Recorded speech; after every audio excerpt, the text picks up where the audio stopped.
Поранешниот министер за земјоделие Љупчо Николовски го обвини актуелниот министер за земјоделие Цветан Трипуновски дека е во блиски релации со апсениот директор на Агенцијата за финансиска поддршка во земјоделството Илија Стоилев, кој беше фатен како прима мито за да обезбеди фирмата на поранешниот министер за правда и локална самоуправа во владата на Љупчо Георгиевски Џевдат Насуфи да добие средства од ИПАР 3 програмата, иако не исполнувала услови за тоа. Николовски во емисијата Аргумент, зборувајќи за скандалот по кој беше суспендирана исплатата на средствата од ИПАР 3 програмата вредна 128 милиони евра, рече дека Трипуновски минатата година на кирката на Стоилев и доделил државно земјоделско земјиште, алудирајќи на блискоста на Трипуновски и Стоилев, повикувајќи институциите да го испитаат случајот по допрен глас.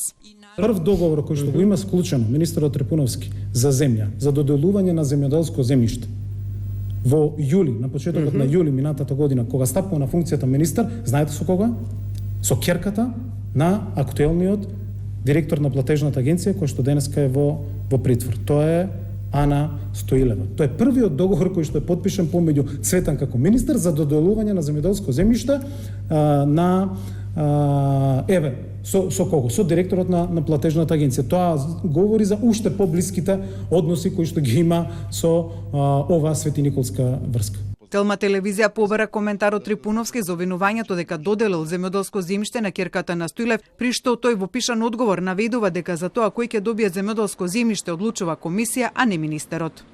Откако сум министер имам подпишано на 2100 договори за околу 6000 хектари земјоделско земјиште и да го подсетам Николовски дека согласно законот распределбата на земјоделско земјиште ја врши комисија која работи и доставува одлука за избор до секторот каде се изработуваат договорите.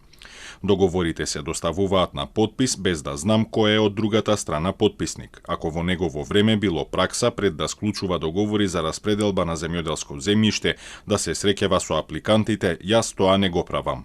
Од опозицијската СДСМ претходно го обвинија Трипуновски за поврзано со скандалот околу ИПАР 3, откако меѓу осомничените во случајот за примање мито од страна на Стоилев ја посочија Јасмина Костадинова, поранешна посебна советничка на Трипуновски, денес вработена во Министерството за земјоделство за финансиски прашања во управата за водостопанство. По апсењето на директорот на Агенцијата за финансиска поддршка во земјоделството, државата донесе одлука за времен прекина исплатата на средствата од ИПАР, зашто од Министерството за финансии известија дека е направено за да се обезбеди уверување дека воспоставениот систем гарантира легалност и регуларност на плаќање од ИПАР 3 програмата. За одлуката беше известена Европската комисија, која го поздрави потегот на суспензија, се додека не се разјаснат околностите околу случајот.